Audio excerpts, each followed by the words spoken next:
Hello, हाय सर्वांना, नमस्कार सर्वांना, श्री स्वामी समर्थ. मी आशा तुमचं मनापासून स्वागत करते माझ्या एका नवीन व्लॉगमध्ये.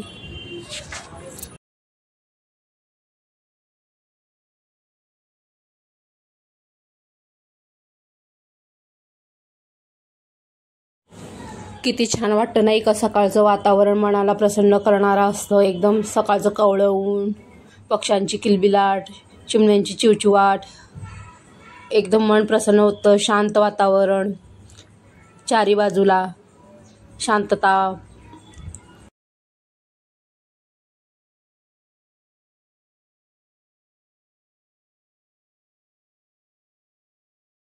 थोडं बाहेर मुलांसोबत खेळले, नंतर मग घरी आले व चहा बनवत आहे. चहा बनवल्यानंतर मुलांचा खाऊ बनवायचा आहे आणि स्वयंपाक करून घ्यायचा आहे, कारण की काल पाणी कमी वेळ असल्यामुळे कपड्यांचा ढिगारा पडला होता. तो ढिगारा धुवायचा आहे.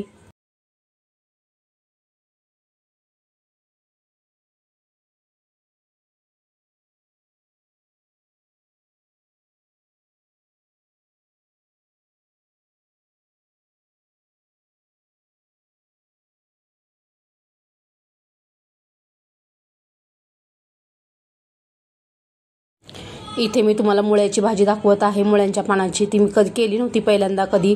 ती आजच केली आहे. आईला विचारून करत होते कशी करतात ते. आई सांगत होती जशी आपण तांदूळाची भाजी करतो तशीच करायची आहे.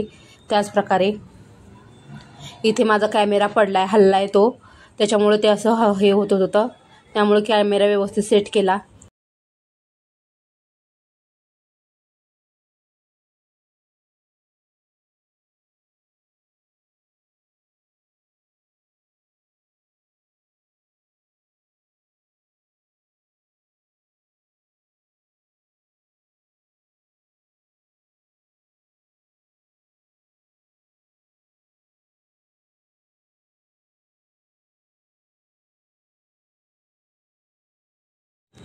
इथे मी चिऊच्या पप्पांना नाश्ता बनवून दिला होता. त्याच कढाईमध्ये आता मुळ्याच्या भाजीला फोडणी टाकणार आहे. त्या कढाईमध्ये पोहे बनवले होते. पोहे सर्व काढून दिले व ते कढाई रिकामी केली आणि त्याच्यामध्येच आता मी मुळ्याच्या भाजीला फोडणी देणार आहे. तीच भाजी तुम्हाला दाखवते. मी ती कापते बारीक बारीक. आता मुलांचा खाऊ तयार झालेला आहे. आमचा चहा पिऊन झालेला आहे. मुलांचा खाऊ तयार झालेला आहे.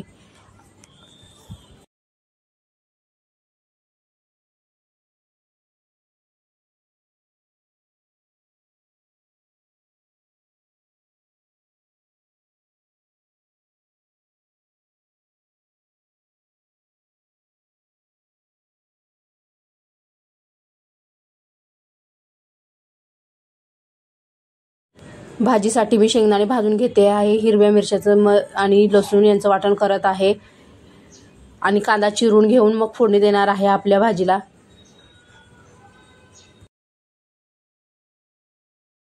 इथे माझा कॅमेरा ठेवलेला तो सारखा पडत होता, त्याच्यामुळं मग मी कॅमेरा व्यवस्थित सेट करून घेत होते. तरी तो हलतच होता सारखा सारखा. आता कॅमेरा व्यवस्थित सेट करून घेतलेला आहे. आता आपल्याला भाजीला फोडणी द्यायची आहे कांदा चिरून. भाजीसाठी मी कांदा घेते चिरायला. भाजी एका पातेल्यात घेतली आहे धुवायला. ती धुवूनच फोडणी द्यायची आहे आपल्याला. ती शेतातूनच आणलेली आहे, ताजी ताजी. इथून माझ्या मिस्टरांनी कोणाच्या तरी शेतातून आणली आहे, त्यांच्या मित्रांनी दिलेली आहे. एक कांदा घेतलेला आहे, तो बारीक चिरून घ्यायचा आहे. मग आपल्याला फोडणी द्यायची तांदूळाच्या भाजीसारखी.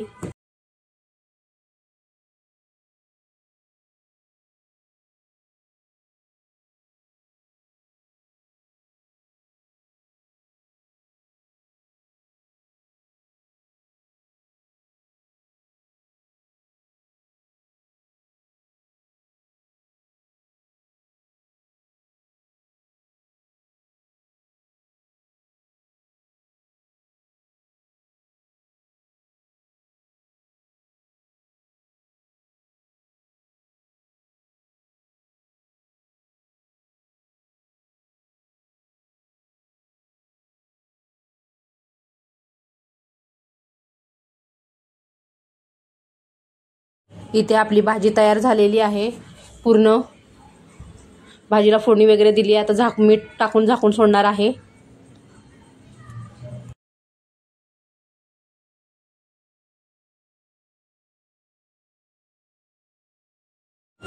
इथे मी 2 दिवसाचे कपडे धुवत आहे.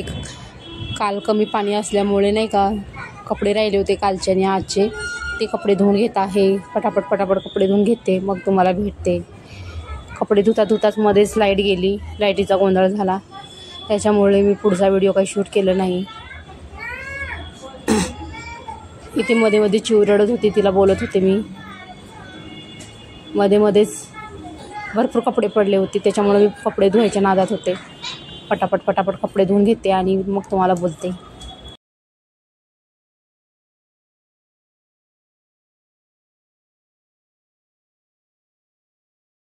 हे बघा, मध्येच लाईटीचा गोंधळ झालेला आहे. लाईट गेलेली आहे, अंधार पडलेला आहे, तरी पण मी कपडे धुवत होती. म्हणजे दिसत होतं कपडे धुण्यापुरता, असं उजेड होता. आतमधून खिडकीतून येत होता उजेड बाथरूमच्या. तुम्हाला वाटेल मी किती फास्ट कपडे धुते, पण ते फास्ट नाही. व्हिडिओ स्पीडमध्ये केल्यामुळे तुम्हाला ते फास्ट पटापट धुतल्यासारखं वाटतंय.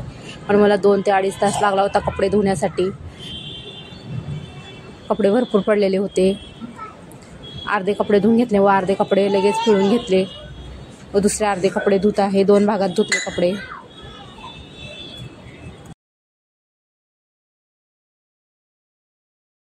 दोन बादल्या कपडे होते, 2 बादल्या कपडे धुतले पूर्ण. आता पटापट पिळून घेते व कपडे वाळू घालण्यासाठी टेरेसवर जावं लागेल, कारण की जागा खाली पुरणार नाही, म्हणून वर टेरेसवरच जावं लागेल. तर चला भेटूया वर टेरेसवर.